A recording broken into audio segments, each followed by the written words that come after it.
قرآن سکھانے نکلے ہیں، سنت پھیلانے نکلے ہیں، سنت کے دائی۔ میرا نام ریبا تبسم بنت محمد مختار احمد ہے، میں درجہ سوم کی طالبہ ہوں۔ آج کے اس ایگزیبیشن میں ہمارا پروجیکٹ کا عنوان ہے توحید اور شرک۔ اسلام کے 5 ارکان ہیں، ان 5 پر ایمان لانا ہر مسلمان پر ضروری ہے۔ اس پر ایمان لائے بغیر ہم مومن نہیں ہو سکتے، ہمارا ایمان مکمل نہیں ہو سکتا۔ ان میں سے سب سے پہلا رکن توحید ہے۔ توحید کا معنی ہے اللہ کو ایک ماننا اور اسی کو معبود برحق سمجھنا۔ توحید کی 3 قسمیں ہیں: توحید ربوبیت، توحید الوہیت، توحید اسماء و صفات۔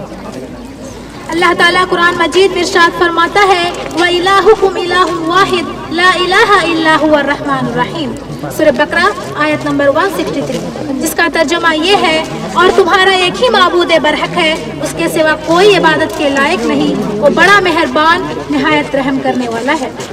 توحید کا ضد ہے شرک۔ شرک کا معنی ہے شریک کرنا، یعنی اللہ کی ذات میں، اس کی عبادت میں اور اس کے اسماء و صفات میں غیر اللہ کو شریک کرنا شرک ہے۔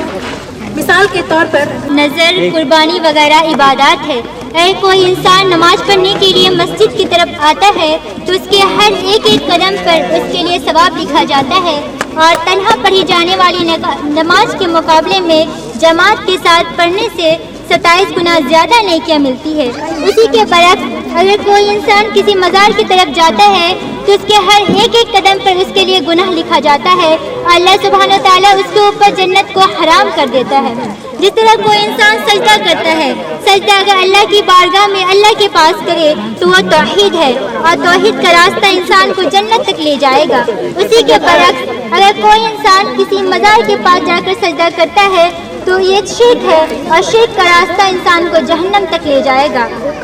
اگر کوئی دعا کرتا ہے، دعا اگر اللہ کے پاس کرے، اللہ کی بارگاہ پہ کرے، اپنی فریادیں اللہ سے ظاہر کرے، اپنی اولادیں اللہ سے مانگے تو یہ توحید ہے۔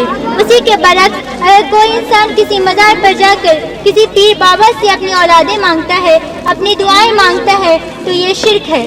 جس طرح لوگ قربانی کرتے ہیں، قربانی اگر اللہ کے نام سے ہو، کچھ جانور اللہ کے نام سے صدقہ و خیرات کرے تو یہ توحید ہے۔ اسی کے برعکس اگر کوئی انسان قربانی کسی پیر بابا کے نام سے کرتا ہے یا کچھ جانور اس کے نام سے صدقہ و خیرات کرتا ہے تو یہ شرک ہے۔ جس طرح ہم نظر مانتے ہیں کہ ہمارا فلاں کام ہو جائے گا تو ہم روزہ رکھیں گے یا زکوٰۃ و خیرات کریں گے تو یہ توحید ہے۔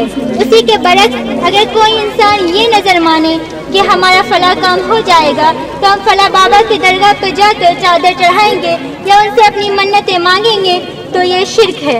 انسان چاہے جتنی بھی توحید پرست ہو، اگر وہ شرک کیا تو اس کے تمام اعمال بیکار ہو جائے گا۔ ہو گئی ہے کہ لوگ اسے شرک سمجھتے ہی نہیں۔ اپنے بچوں کو نظر بد کے اثر سے بچانے کے لیے تعویذ پہناتے ہیں، کالا ٹیکا لگاتے ہیں، کالا دھاگا باندھتے ہیں، یہ سب شرک ہے۔